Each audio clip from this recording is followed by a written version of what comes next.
കഴിഞ്ഞ ദിവസമാണ് കേന്ദ്ര ആഭ്യന്തരമന്ത്രി അമിത് ഷാ ഇംഗ്ലീഷ് ഭാഷയെ അവഹേളിച്ച് സംസാരിച്ചത്. ഈ രാജ്യം മുഴുവൻ കൈപ്പിടിയിലൊതുക്കാൻ ഹിന്ദി ഭാഷയെ മറ്റ് സംസ്ഥാനങ്ങളിലേക്ക് കടത്തിവിടാൻ വെമ്പൽ കൊള്ളുകയാണ് ഇപ്പോൾ BJP.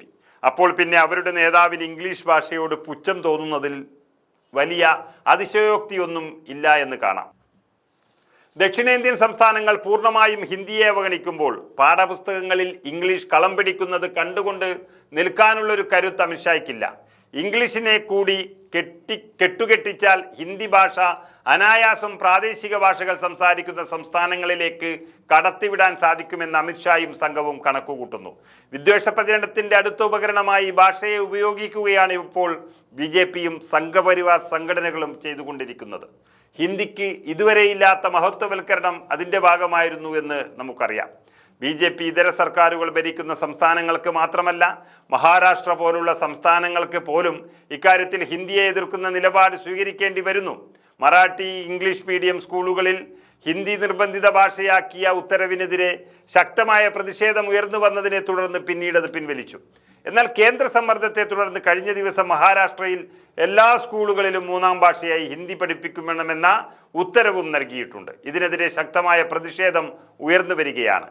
ശിവസേന, ഷിൻഡെ വിഭാഗവും അജിത് പവാറിന്റെ NCPയും ശക്തമായ നിലപാടാണ് സ്വീകരിച്ചു വരുന്നത്. സർക്കാരിനെതിരെ വേണമെങ്കിൽ പോരിനിറങ്ങാൻ വരെ ശിവസേന, NCP വിമത വിഭാഗങ്ങളിലെ അണികൾ ആവശ്യപ്പെട്ടു കഴിഞ്ഞു. ഇതിന് പിന്നാലെയാണ് ശത്രുത ഇംഗ്ലീഷിനെതിരെ അമിത് ഷാ തിരിച്ചുവിട്ടത്. ഹിന്ദി അടിച്ചേൽപ്പിക്കുന്നതിനുള്ള നീക്കത്തിനെതിരെ പല സംസ്ഥാനങ്ങളിൽ നിന്നും എതിർപ്പ് ഉയർന്നു വരുന്നുണ്ട്. ഇംഗ്ലീഷ് ഭാഷ സംസാരിക്കുന്നവർ താമസിയാതെ തന്നെ നാണം കെടേണ്ടി വരുമെന്നായിരുന്നു അമിത് ഷായുടെ വാക്കുകൾ. മാതൃഭാഷകൾ ഇന്ത്യയുടെ സ്വത്വത്തിന്റെ കേന്ദ്രമാണെന്നും വിദേശ ഭാഷകളെക്കാൾ മുൻഗണന നൽകണമെന്നും ഒക്കെ അമിത് ഷാ പറയുന്നു. ബ്രിട്ടീഷുകാർ അവശേഷിച്ചതല്ല ഇംഗ്ലീഷിന്റെ പ്രാധാന്യമെന്നതും അത് ആഗോള സാഹചര്യത്തിൽ നിർബന്ധിതമായതാണെന്നും ഇനി എന്നാണ് അമിത് ഷാ തിരിച്ചറിയാൻ പോകുന്നത് എന്ന ചോദ്യം പല കോണുകളിൽ നിന്നും ശക്തമായിരിക്കുകയാണ്. വിദ്യാർത്ഥികളും തൊഴിലന്വേഷകരും വ്യാപാരികളും നയതന്ത്ര മേഖലയിൽ ഉള്ളവരുമായി കോടിക്കണക്കിന് പേർ ഇന്ത്യയിൽ നിന്ന് വിദേശങ്ങളിലേക്ക് പോകുന്നുണ്ട്. അവർക്കിവിടെയുള്ള ഹിന്ദിയോ അല്ലെങ്കിൽ പ്രാദേശിക ഭാഷകളോ മാത്രം പഠിച്ചാൽ ചെന്നെത്തുന്ന രാജ്യങ്ങളിൽ നിലനിൽപ്പ് അപകടത്തിലാകും. അതുകൊണ്ട് തന്നെ ആഗോള ഭാഷ എന്ന നിലയിൽ ഇംഗ്ലീഷിന്റെ പ്രാധാന്യം അവഗണിക്കുവാൻ സാധിക്കില്ല.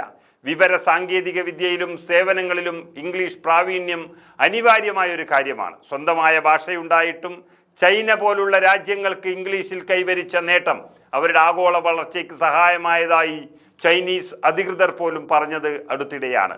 എന്നിട്ടാണ് ഇവിടെ നിന്ന് ഇംഗ്ലീഷിനെ തുരത്താനുള്ള നീക്കം BJP നടത്തുന്നത്. ഇവിടെ പശ്ചാത്തലത്തിൽ ലോകത്തിന് മുന്നിൽ ഇന്ത്യയെ ആകെ നാണം കെടുത്തുന്ന ഒരു ചിന്താഗതിയാണ് അമിത് ഷായിൽ നിന്നും ഉണ്ടായത്. ഇതിനെതിരെ അതിശക്തമായ പ്രക്ഷോഭം വരും ദിവസങ്ങളിൽ ഉയർന്നു വരുമെന്ന് ഉറപ്പായിരിക്കുകയാണ്.